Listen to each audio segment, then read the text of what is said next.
tetapi dia mendapatkan bullying itu dari teman-teman di sekolahnya dan dia tidak berani untuk melawan ya, karena diancam dan lain sebagainya ya.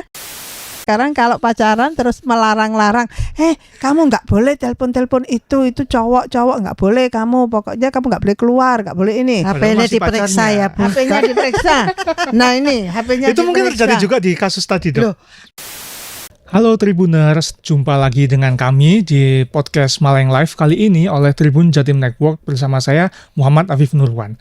Pada kesempatan kali ini kita kedatangan lagi nih tamu dari rekan-rekan IID ya, Persatuan Istri-Istri Dokter, dan juga perwakilan dari Rumah Sakit Prima Husada Malang bersama Dr. Aslihah.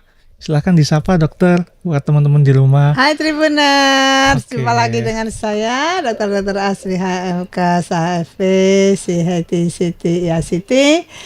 Dalam acara kali ini nanti kita bahas banyak hal ya, terutama yang lagi remaja nih. Oke, dan satunya lagi dengan siapa, Ibu? Iya.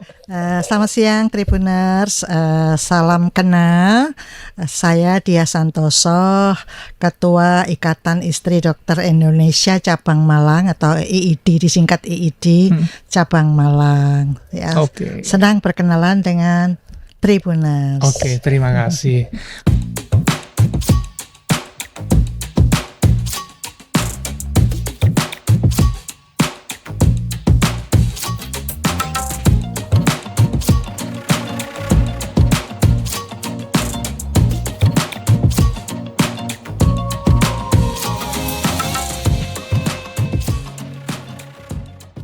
Baik Tribuners, kali ini kita akan lebih banyak ngomongin soal kekerasan ya dok. Kekerasan yang dilakukan oleh remaja, baik itu kekerasan dalam bentuk penganiayaan, pembulian, atau bahkan kekerasan yang dilakukan di sekitar rumah. Lingkungan gitu.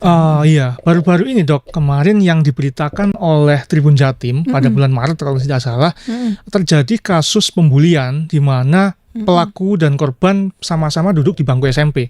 Di Kota Malang. Jadi pada waktu itu di bulan Maret itu terjadi perundungan berupa penganiayaan yang dilakukan oleh anak-anak pada saat jam istirahat sholat Jumat. Waduh. Di Kota Malang. Jadi setelah ditelusuri sebenarnya tidak ada awal mula khusus yang menyebabkan pembenaran untuk melakukan kekerasan. Alasannya sepele, hanya pada saat si korban ditanyain klarifikasi soal kasus masalah-masalah anak remaja kayak gitu. Yang mungkin ingin saya tanyakan sih dok, berhubung dengan kita ngobrol soal kesehatan juga ya nanti.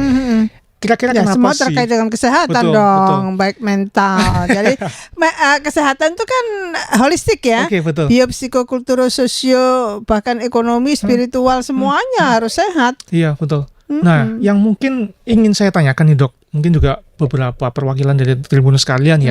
Kenapa sih dok kok zaman sekarang, era sekarang banyak sekali kasus pembulian yang berujung pada kekerasan? Apa kira-kira penyebab utamanya? Ya, itu banyak hal ya. Di zaman sekarang yang serba mudah, IT-nya serba canggih ya, itu juga sangat berpengaruh. Kemudian pola asuh orang tua, ya kan. Ini makanya pelajaran budi pekerti dulu zaman kita itu ada, tapi sekarang mungkin ada dengan nama yang berbeda, mungkin karakter building ya, atau pelajaran berkarakter. Jadi membuat siswa-siswa itu berkarakter, membuat remaja itu punya karakter. Nah, ini yang harus memang saya yakin dari Dinas Pendidikan Nasional itu mengembangkan kurikulum merdeka, itu diantaranya juga supaya si remaja kita itu punya kemandirian di dalam di dalam perilakunya sehari-hari, terus ada positive thinkingnya. Jadi dia akan berprestasi ke arah itu, bukan ke arah-arah yang negatif, yang membuat salah bicara, kemudian hal-hal yang sepertinya bergurau, tapi itu kita kan tidak bisa lepas karena lingkungan kita, orang-orang di sekitar kita punya tipe kepribadian yang berbeda-beda. Ada yang mudah tersinggung, ada yang fine-fine saja, dianggap itu bergurau. Tapi kan ada yang tidak. Nah, bagi yang tidak ini itu dianggap sesuatu yang menyakitkan, sesuatu yang merendahkan, penghinaan, dan itu akan melekat di pikiran bawah sadarnya sampai memori itu membuat dia terpengaruh di dalam kehidupannya di masa depannya.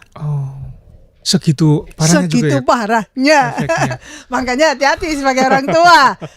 Bukan enak-enakan bikin anak terus bikin anak banyak terus tanpa mengakomodir bahwa perilaku kita itu sudah menjadi idola enggak bagi anak-anak kita. Betul. Kita jadi ayah atau ibu yang idola enggak bagi anak-anak kita. Iya kan? Anak-anak zaman sekarang loh, zaman now yang Tribuners pasti tahu. dicontoh dari berbagai macam tontonan dia di tontonan. sosial media. Betul, itu. Mungkin kalau dari Bu Dia sendiri, apakah punya pengalaman lain? Kira-kira apa sih penyebab dari anak-anak melakukan kekerasan itu? Seperti yang disampaikan Dr. Asrikah tadi, bahwa memang zaman now itu berbeda dengan zaman ketika saya ya. Sekarang kan sudah nenek-nenek, sudah tetapi beberapa waktu yang lalu kami mewakili Ikatan Istri Dokter Indonesia diundang oleh Himpunan Psikolog Indonesia mengadakan talk show. Intinya adalah saat ini sedang marak sekali bunuh diri di kalangan angkanya naik. Ya. Penyebabnya adalah salah satunya adalah karena mereka mendapat bully dari teman-teman sekolahnya. Bahkan kemarin mereka ada yang bertanya, bagaimana sih caranya untuk menghindari teman saya yang tadinya periang jadi murung. Kan ada perubahan drastis ya. Itu harus diwaspadai oleh para orang tua. Iya, kadang-kadang orang tua juga tidak menyadari ya anaknya sebelumnya periang menjadi pendiam. Jangan-jangan efeknya bukan hanya prestasi, kalau dulu ya mungkin dapat nilai segala jelek, macam. murung. Sekarang lebih ke arah perundungan. Jadi akhirnya dijawab ya, kalau kamu nggak berani tanya sendiri ke yang bersangkutan, tolong sampaikan ke bapak ibu gurumu gitu. Ini contoh yang sangat sederhana. Lucu. Iya Bu. Jadi begini, cucu saya kelas 3 SD. Kelas 3 SD itu cerita ke ibunya. Saya dengar, ibu-ibu tadi aku ketemu temen sekolahnya lantai 2 Bu. Di lantai 2 temanku tuh manjat-manjat di pagar tembok, pagar dinding tinggi sekolahnya, yang saya tahu sekolahnya. Nah kemudian saya tanya, kamu ngapain di situ? Aku mau bundir. Kelas 3 SD. 3 SD sudah punya pola pikir bunuh diri. Dia tanya ke ibunya, ibu-ibu, bundir itu apa? Bundir itu apa? Bundir itu bunuh diri. Gitu ya. Kemudian teman-temannya datang, itu kalau nggak salah habis pelajaran olahraga, Dok. Berarti ditonton oleh teman-temannya semua. Kamu nggak boleh ngomong-ngomong bundir, nggak boleh ngelakuin bundir. Itu temannya sebaya. Sebaya. Selesai olahraga, jadi mereka lari-lari bergerak gitu. Terus dia lihat, cucu saya lihat temennya berdiri di situ. Jadi segitunya. Ya mungkin juga mengalami bullying, kan kita nggak tahu ya. Terus ibunya jadi menantu saya bilang, coba kalau kayak gitu kamu bilang sama bu guru atau pak guru, segera gitu. Laporkan. Nah itu pada karena orang dewasa bisa jadi bullying gitu ya. Anak SD loh. Sudah pintar dia, sudah punya pola pikir ke arah sana. Pasti itu sudah tertekan sekali, depresi yang sangat itu. Betul. Jadi saya juga ini Dok, menggarisbawahi, kalau lah bullying itu udah terjadi sejak dulu ya Dok. Bahkan saya dulu mungkin juga pernah mengalami bullying.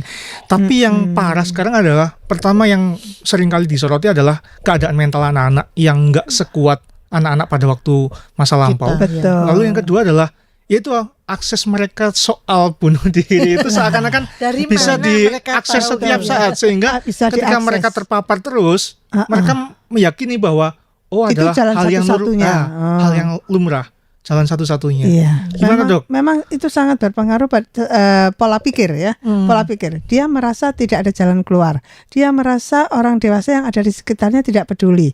Dia merasa bahwa jalan ini adalah satu-satunya untuk mengakhiri permasalahannya. Nah, kalau tidak segera ditolong oleh orang-orang dewasa yang ada di sekitarnya, ya fatal jadinya. Makanya angka kenaikan dari bunuh diri ini sangat besar sekali di remaja kita. Betul. Nah, Dengan adanya high tech yang begitu luar biasa akan sangat mengakses mereka. Ya kalau yang dilihat itu benar ya. Kalau yang dilihat itu paparannya itu sudah negatif, maka di dalam pikiran bawah sadarnya sudah negatif terus. Apalagi dia tidak mendapatkan dukungan dan perlindungan dari orang-orang yang ada di rumahnya. Orang-orang yang harusnya mencintai, mengasihi, mendorong, mendukung, harusnya tahu ada masalah apa. Mungkin di dalam rumah tangganya, di keluarganya tidak ada masalah, tetapi dia mendapatkan bullying itu dari teman-teman di sekolahnya. Dan dia tidak berani untuk melawan ya, karena diancam dan lain sebagainya ya. Nah, inilah yang menjadi kesulitannya dia. Maka ya kita anjurkan mereka punya orang dewasa yang bisa dipercaya, yang bisa dicurhati ya. Dicurhati sehingga ada saran, ada masukan, ada dukungan, ada arahan ya. Kalau di sekolah ya harusnya guru BP ya, guru konseling atau wali kelasnya yang sudah dekat ya. Kalau di keluarga, kalau kedua orang tuanya sibuk, ya cari siapa, apakah ada orang-orang yang dihormati di keluarga itu atau di tetangga ya. Itu bisa dilakukan pendekatan untuk dia meminta saran, jalan keluar dan sebagainya. Jadi jangan disimpan sendiri. Atau sekarang ini kan sudah banyak konselor-konselor yang online. Bisa diakses online ya. Bisa diakses online dan bisa gratis. Jadi perlindungan itu bisa saja kita telepon ya, kayak di desa kan juga ada, di PKK ada ya, di kecamatan ada. Jadi semuanya ada gerakan-gerakan yang gawat darurat itu yang bisa membuat kita saling membantu, saling mendukung untuk menyelamatkan generasi muda kita. Iya. Oke. Terus gini Dok, yang lagi rame juga nih di ini ya, netizen ya. Ada 2 tipe pengasuhan Dok.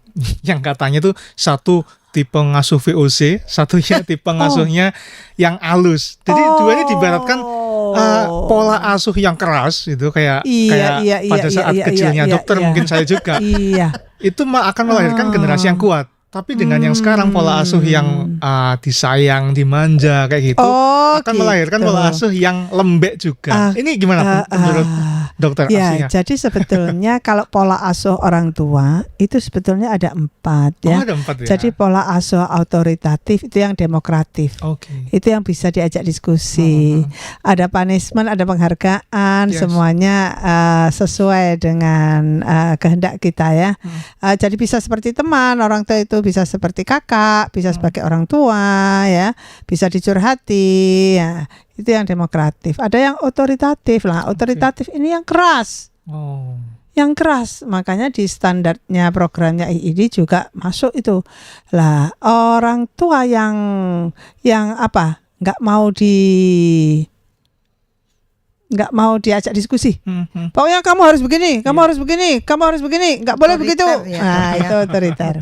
Otoriter. Jadi apa yang dimaui orang tua, ya itu yang harus dilakukan oleh anak-anaknya. Nah, anak-anak yang dengan kekerasan ini, itu kekerasan termasuk kebebasan berkehendak ya, termasuk nanti cita-cita orang tua itu kalau nggak kesampaian, disuruh anaknya meneruskan. Nah, kamu harus jadi ini. Nah, kayak gitu. Itu kan otoriter. Orang tuanya tentara atau polisi, harus ikut tentara juga. Wah, gitu. Itu ya. Namanya dokter ikut dokter. Nah, itu.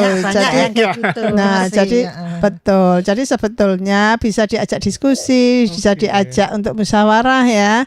Ini yang demokratis. Kalau otoriter kan nggak bisa. Jadi anak-anaknya ini seringkali mengalami depresi dan hal-hal yang tidak dikehendaki tadi. Anaknya jadi gitu ya, Dok? Iya, lagi pula ini merugikan anak jadi bergantung pada orang tua karena semua keputusannya ada di orang tua. Anak tidak bisa mengambil keputusan dengan tepat, ragu-ragu, tidak percaya diri, mau melangkah itu masih oleh ibunya. Bahkan kemarin ini ya Allah ya, owner saya Bu Endang itu dari RSPH itu diberitahu si anak ini, saya mau lihat TV, saya ingin lihat TV, padahal anaknya ini sudah remaja ya, sudah 15 tahun ke atas ya. saya ingin lihat TV, telepon dulu ke orang tuanya. Ya Allah, masih minta izin. Ya ini kan anak jadi tidak merdeka ya. Jadi hak anak, undang-undang anak jadi dilanggar kan? Hak asasi anak ya Bu ya. Hak asasi anak itu jadi dilanggar. Jadi orang tua ini juga harus sadar bahwa mereka nggak bisa main seperti dahulu, berbeda. Kalau dulu jangan berdiri di pinggir pintu, nurut. Tapi sekarang nggak bisa, rasional. Buktinya apa? Literasinya apa dan seterusnya. Kemudian juga ada pola asuh yang asertif. Asertif itu dia ya sudah kamu pengen apa, ayo pengen apa, ayo. Nah ini si anak orang tua itu tidak menuntut apapun. Kalau otoriter kan sangat menuntut. Lah ini yang ini asertif ini nggak menuntut, tetapi membuat anak tadi itu menjadi lebih menang daripada orang tua, sehingga anak tadi jadi egonya tinggi. Kalau nggak dituruti dia berbagai macam gitu. Nah ini juga rawan kena pengaruh kenakalan remaja, sama dengan yang otoriter tadi. Dan yang terakhir itu pola asuh yang membiarkan nggak peduli. Nah biasanya orang tua yang bekerja di jauh dari anak-anaknya, sehingga anak-anaknya dibiarkan dewasa dengan sendirinya. Nah ini juga rawan terhadap kenakalan remaja, bullying dan lain-lain itu. Apalagi orang tuanya ngasih duit banyak. Nah itu tadi uangnya disalahgunakan sama anak. Betul, yang asertif. Apa kamu mau? Ayo. Kamu mau apa? Ayo gitu. Dia nggak menuntut. Mungkin kalau dari Bu Diah sebagai perwakilan dari organisasi IID ya, Bu. Kira-kira apa sih Bu yang ruang lingkup yang dilakukan oleh IID itu sejauh ini? Apakah apa aja yang diurusi kira-kira tupoksinya? Jadi begini, IID itu sebetulnya dia punya program kerja yang namanya program kerja harian, program kerja unggulan, dan program kerja bulan bakti istri dokter atau PPID yang kita lakukan kali ini. Nah, pada intinya adalah misi dari IID itu membantu pemerintah dalam hal kesehatan maupun sosial. Nah, kita jadi 50-50 ya kesehatannya, ya sosialnya tentu banyak lah. Antara lain kita untuk peduli pendidikan. Seperti pagi tadi saya bersama Ibu Dr. Aslika mengunjungi ke SMA Negeri 2 Malang. Kita berbicara dengan bantuan Ibu Dr. Aslika tentang anak, remaja, dan budi pekerti. Nah, sebenarnya ini merupakan program bulan bakti istri dokter, di mana kita sudah melakukan sebelumnya ke SMP Negeri 27 juga, dibantu oleh Ibu Dr. Aslika sebagai narasumbernya, sehingga kita benar-benar nyampe apa yang dimaui oleh pemerintah melalui pengurus besar IID ya, PBIID. Jadi seperti itu. Jadi selain kesehatan yaitu tadi kita peduli ke sosial, antara lain pendidikan. Gitu. Karena semuanya itu terkait sama kesehatan deh. Coba aja lihat. Semua terkait dengan kesehatan. Iya. Terus kesehatan mental ya. Terus upaya yang dilakukan apa dok? Preventif atau penanganan atau seperti apa? Preventif ya kita. Kalau IID masih preventif lah. Dan mereka tuh berani bicara ya. Berani bicara. Murid-murid tadi berani bicara. Berani bertanya, berani bicara, apa isi hatinya, dikorek lah sama ibu kita ini. Jadi kritis anak saat ini kritis. Kalau agamanya kuat, tadi ada satu orang dia menyadari bahwa saya punya orang tua yang keras, mendidiknya keras, suka mukul gitu ya. Tapi dia akhirnya dia berdoa. Jadi dia katakan, saya untuk menanggulangi ini semua, saya sering refleksi diri. Nah itu kan bagus. Bagus ini sudah ke arah agama. Orang tuanya keras, dia refleksi. Dia seleksi. Jadi saya harus refleksi diri, apa saja yang saya lakukan sehari itu, apakah membuat tidak disukai oleh orang tuanya sehingga orang tuanya keras, apakah saya melakukan kesalahan. Nah itu dia melakukan seperti itu. Ini kan sangat bagus kalau Betul. kalau dia Dia bisa. arahnya ya, arahnya sudah ke arah positif. Iya, benar. Tapi berapa banyak yang arahnya negatif? Nah, Lebih dia banyak akhirnya yang melarikan negatif diri ya, kan? Dok? Iya. benar. Melarikan diri karena merasa dia tidak ada yang mempedulikan. Nah, pada saat ini ada kelompok-kelompok yang suka menampung karena merasa hal yang sama. Oke, betul. Tapi ini salah. Iya.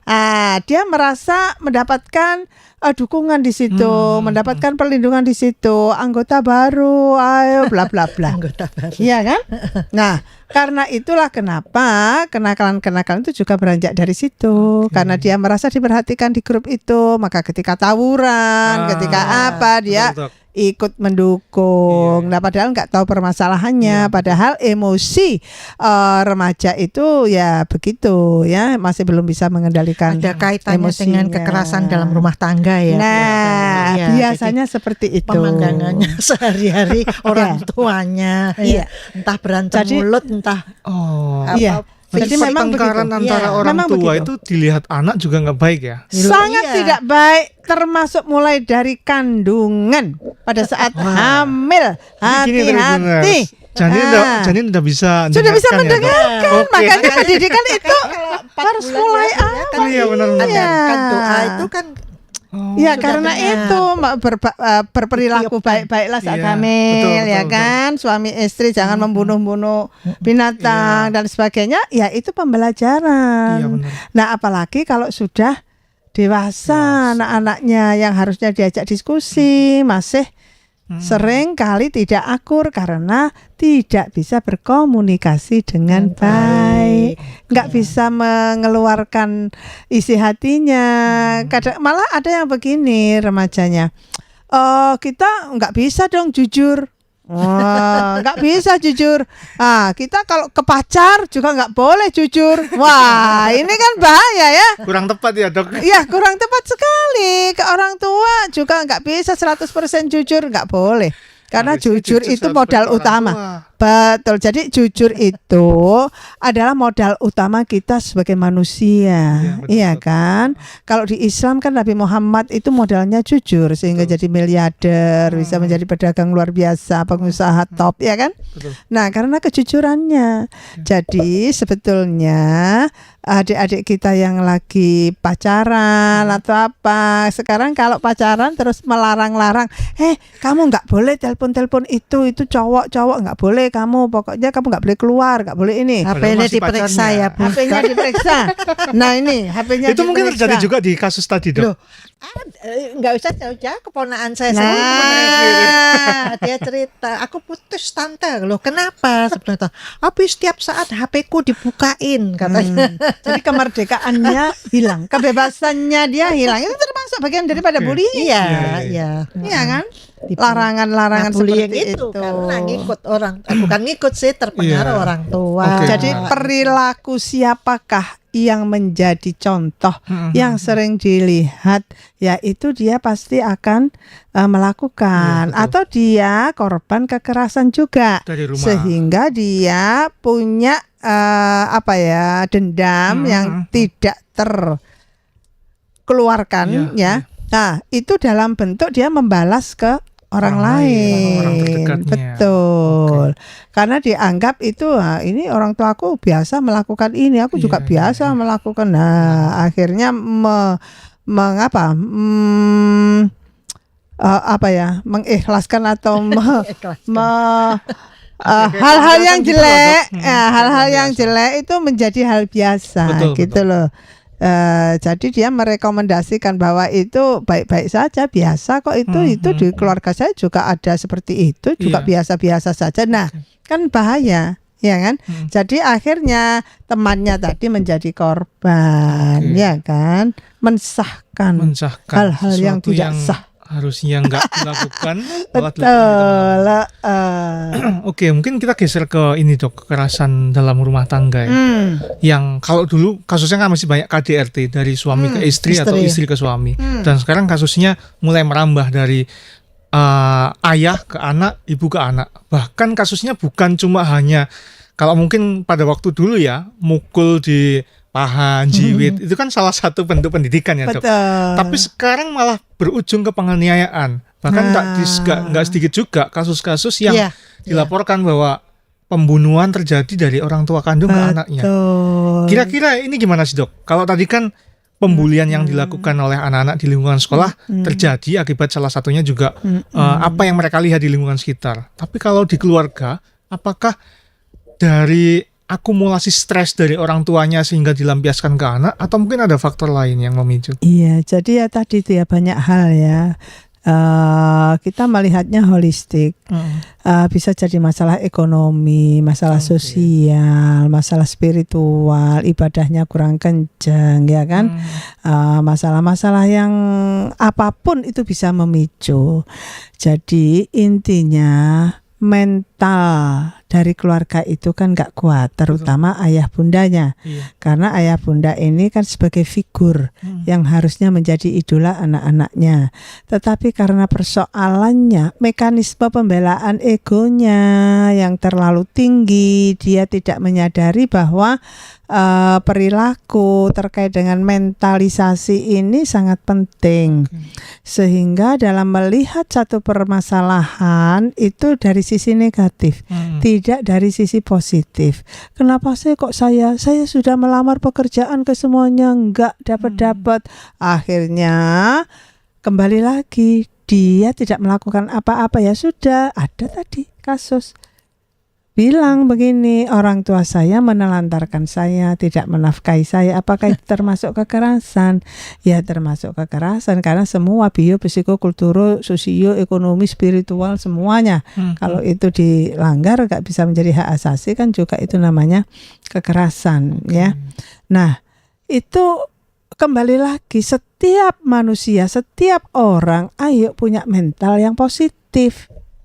Jangan bermental negatif. Kalau sudah mentalnya ini negatif, maka dampak yang ditimbulkan, resiko yang terjadi ini banyak. Dan bertumpuk-tumpuk akhirnya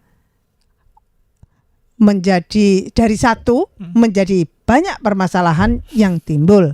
Tapi kalau positive thinking sudah selesai. Di situ tok, nggak kemana-mana sudah. Karena dia akan fokus ke hal-hal yang positif, sehingga tindakannya akhirnya menjadi positif. Hasilnya akhirnya positif, kan gitu. Karena kita melihat setiap manusia itu pasti diberi masalah. Itu bukan masalah, tapi proses pembelajaran dari Tuhan kita. Agar kita punya mental kuat. Kalau mental kita kuat, ya kita akan menjadi manusia yang tangguh. Nah, kan di mana-mana ayo jadi manusia yang tangguh gitu kan. Mental juga dilatih ya, Dok. Nah, mental itu juga harus dilatih dengan banyak proses pembelajaran. Kalau itu pengalaman ini kita bisa atasi dengan baik, berpositif thinking, ada apa? Ada makna di balik ini semua. Ada apa Tuhan memberikan ini? Pasti makna-makna itu banyak sekali di balik apa yang diberikan pada kita. Cuman manusia ini nggak mau cari tahu alasannya. Iya. Saya tiba-tiba jadi narasumber tuh. Kalau dari ini sepengalaman Tribuners juga harus bisa seperti itu ya. Iya. Harus berpositif thinking. Jangan jadi remaja Tribuners yang selalu bernegatif thinking. Betul, ya, Dok. sedikit pun jangan beri kesempatan untuk pikiran bawah sadar kita punya bibit negatif. Bibit ya, apalagi dia berkembang biak. Wah, stop. Oke. Kalau dari Gitu kan, pengalaman dari pengalaman ini Budi ya, jadi seputar gini, kekerasan saya ini kan rumah tangga. udah nenek-nenek ya. Artinya begini, sedikit ini, saya punya sebuah lembaga di mana siswa-siswinya itu muda-muda usia ya, lulusan SMA rata-rata. Ternyata hampir setiap tahun saya menemukan masalah seorang anak ya yang, atau entah itu cowok entah itu cewek, yang ternyata mereka datang dari keluarga broken Broken home. Ya. Kemudian perilakunya ya beda-beda sih. Iya, Yang betul. ini begini, yang itu begitu. Ada yang suatu saat cowok nangis-nangis di kelas. Jadilah Bu saya seorang psikolog dadakan. Habis saya punya lembaga sudah 18 tahun usianya. Oke. Hampir setiap tahun Dan menemui permasalahannya Iya, juga ada itu permasalahan aja kan. yang rumah tangga.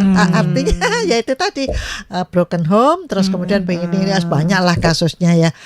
Saya perhatikan memang dari keluarga broken home ini justru bukan saya perhatikan ya, saya banyak memberikan masukan Menganalisis, bahwa keluarga broken home itu bukan berarti kamu juga berantakan. Nggak bisa dijadikan Enggak, alasan ya. nggak bisa beralasan Bisa. seperti itu, Nggak bisa. nggak boleh. Terus- diriku. Iya, bahkan di pondok anak yatim juga lebih banyak yang Itu. ditinggal orang tuanya. Nah, Tapi nggak betul. broken.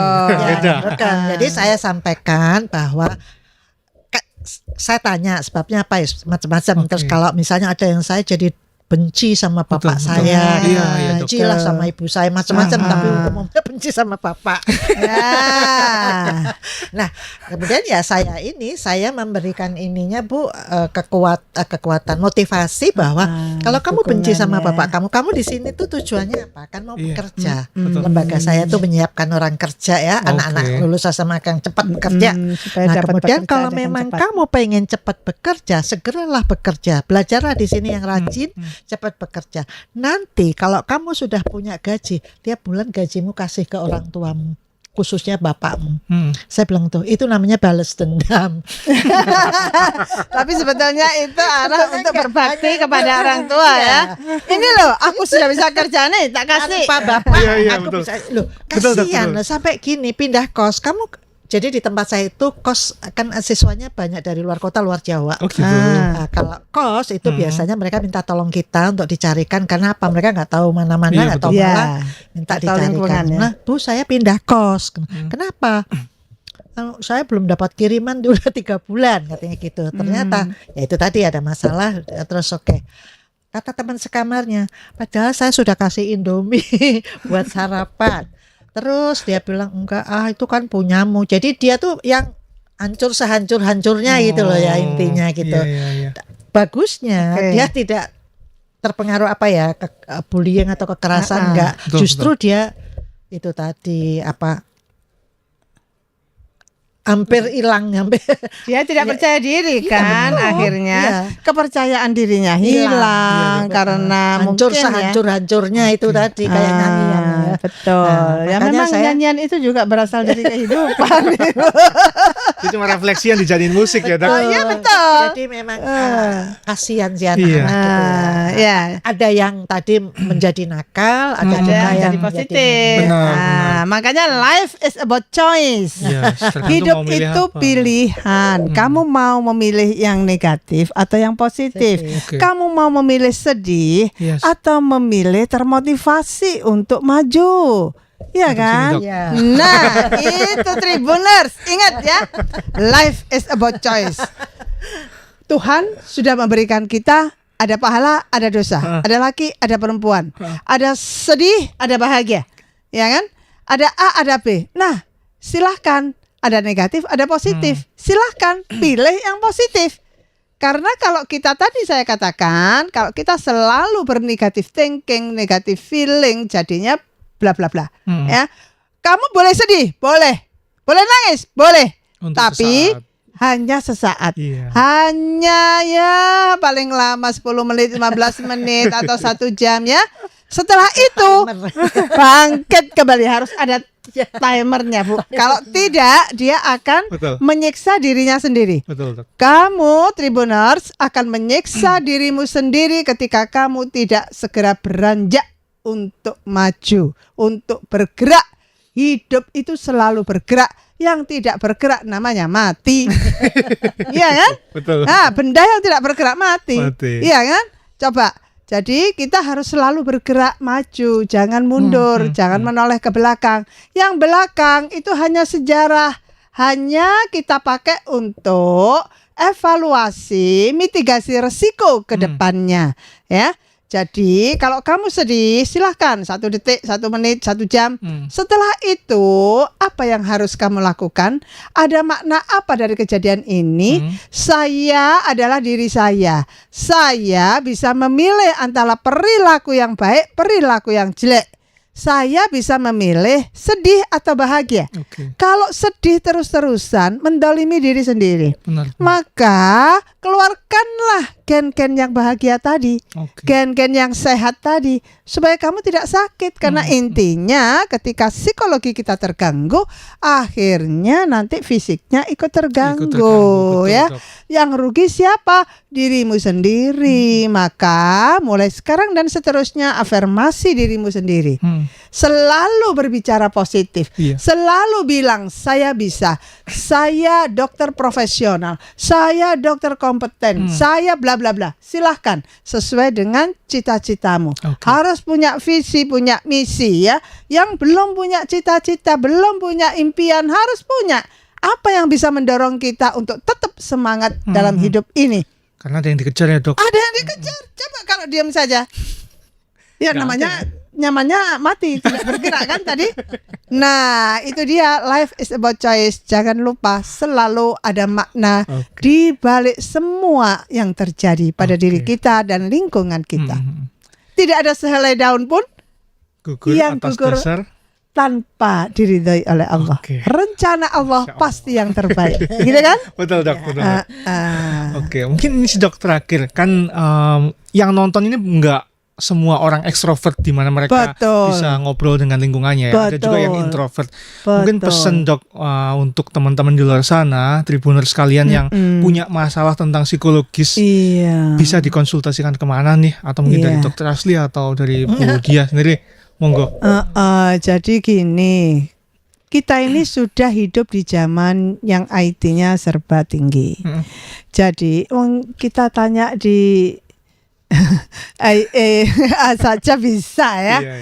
Nah, apalagi yang banyak membuat konten-konten, juga podcast-podcast tentang psikologi, tentang konseling, ya. Ini banyak sudah, jadi jangan khawatir. Kalau kita mau berusaha, pasti ada jalan. Tidak boleh berdiam diri, selalu bergerak, selalu tawaf. Selalu terus berputar mencari apa yang bisa menyelesaikan masalah yang ada. Jangan fokus di masalahnya, tapi fokus pada penyelesaiannya. Karena kalau kita fokus pada penyelesaian, ide-ide kreatif akan muncul. Siapa orang dewasa di sekitar kita yang bisa kita curhati? Jangan Anda rendam sendiri, jangan Anda pendam sendiri. Ketika itu sudah menumpuk, akhirnya meletuslah. Dan ini akan sangat berbahaya. Terjadinya nanti yaitu bunuh diri. Keinginan-keinginan ke arah sana itu karena merasa sudah tidak berguna, tidak ada yang mendukung, merasa sendiri, ya. Bahkan dia menyalahkan Tuhan, ya. Padahal katanya Allah, aku ini sesuai dengan perakiraan hambaku. Nah, kalau orang Islam, saya yakin di agama lain pasti juga ada ajaran-ajaran yang membuat kita menjadi lebih fight, kita menjadi lebih dilihat oleh Allah, juga orang-orang yang ada di sekitar kita. Kita menjadi idola bagi setiap orang yang ada di sekitar kita. Datangi konselor, kalau yang di sekolah ada guru BP, ada wali kelas. Kalau di rumah, kalau tidak akur sama orang tua, ya cari penengah, mediator, orang dewasa di sekitar yang bisa dipercaya, yang bisa dicurhati, atau ikut konselor, ikut konseling. Ya, ikut konseling baik di online maupun yang offline. Silahkan, jangan sampai Anda memutuskan sendiri yang itu membuat kerugian sepanjang hidup Anda. Akan menjadi madesu, ya. Apa itu, Dok? Masa depan suram, ya. Padahal masa depan ini anak zaman now. Masa depan ini sangat indah, ya. Saya mancing. Halo nenek. Masa depan ini kan sangat indah, ya. Jadi nenek, jadi kakek itu sangat diharapkan. Betul. Anda yang saat ini tribuners yang remaja, Anda itu calon ayah, Anda itu calon ibu. Nah, bagaimana Anda sebagai calon ayah, calon ibu yang ideal untuk anak-anak Anda ya mulai sekarang, karena habit itu harus dilakukan mulai sekarang, yang terus-menerus akan menjadi sebuah kebiasaan, sebuah habit. Betul. Nah, itu intinya ya. Life is about choice, Tribuners. Kalau dari Bu Dia sendiri, monggo. Ya, jadi memang zaman sekarang ini bedanya dengan zaman dulu. Kalau zaman dulu kan jarang orang tua yang bekerja ya. Zaman sekarang kan sepertinya tuntutan untuk ayah dan ibu bekerja, sehingga putra-putrinya itu bukan kurang terurus sih, kurang komunikasi. Ada juga, nggak semua sih, ada juga yang orang tuanya bekerja tapi komunikasi tetap jalan. Sebetulnya kan kunci utama adalah komunikasi. Itu aja. Sebab anak-anak saya itu 3 orang sudah berkeluarga semua, masih aja Komunikasi terus. Kalau datang ke rumah loh Bu Dokter, itu datang ke rumah yang cewek-cewek, ini anak saya cewek, 1 cowok 2 cewek. Tuh tidurnya minta di tengah-tengah saya. Jadi merindukan masa kecilnya. hal-hal yang dulu gitu ya. Jadi ya komunikasilah kuncinya ya. Betul. Seperti itu. Karena kadang-kadang anak-anak yang terkena bullying itu juga karena mereka yang membuli karena melihat orang tuanya mungkin nggak hanya kekerasan dalam rumah tangga tadi ya, nggak hanya pukul-pukulan tapi dengan kata-kata dia sakit di hati itu lebih sakit barangkali, kata orang-orang begitu ya. Kalau dengan apalagi yang introvert tadi yang kamu itu melankolis ya. Padahal orang lain tidak berpikir seperti itu, dia sendiri yang memenjarakan dirinya. Sakitnya tuh di sini gitu ya. Itu kalau dengan kata-kata. Jadi saya kira ya itu tadi, komunikasi itu sangat penting bagi orang tua dengan anak-anak. Itu aja. Makan pagi itu ajang komunikasi yang bagus. Makan malam ajang komunikasi yang bagus. Tapi seringkali orang tua berangkat, anak masih tidur. Orang tua datang, anak sudah tidur. Jadi susah komunikasi. Jadi intinya, apakah orang tuanya bekerja sibuk atau enggak, kita harus menciptakan suasana rumah yang ideal. Suasana rumah yang harmonis, demokratif, ya, pola asuh yang autorisasi, jadi punya musyawarah mufakat. Tapi gini ya Dok, ya mungkin juga itu turun temurun ya. Dulu orang tua pola asuh keluarga. Ya, dari keluarga. Karena bapak saya dulu gini, ya saya sekarang begini. Nah, itu yang nggak bagus. Padahal sudah berubah. Zaman sudah berubah. Ngomong gitu sama anak-anak dulu, ibu nggak boleh gitu, nggak berani saya. Betul. Dulu Bu, karena membandingkan. Nah, itu yang paling tidak disukai oleh anak-anak remaja kita. Betul. Membanding-bandingkan itu ya. Kemarin Jadi disampaikan ya, dia sampaikan kemarin ya, disampaikan jangan membanding-bandingkan. Karena anak nggak suka dibanding-bandingkan. Bandingkan sama kakaknya lah, bandingkan dengan dirinya sendiri. Ibunya dulu begini. Kakakmu begini kok kamu begitu. Kakakmu dulu juara 1. Pembelian ya, betul. Iya, pembelian oleh orang tua ya. Menghina, kan? Iya, betul. Sudah menekan, sudah menghina, merasa si anak merasa rendah diri, merasa minder, merasa tidak dihormati, tidak diorangkan, merasa tidak ada di dunia ini, gitu. Itu yang sering kali terjadi, sehingga ya kami menghimbau para orang tua harus belajar pola asuh yang diinginkan saat ini itu yang seperti apa, yang cocok dengan anaknya seperti apa.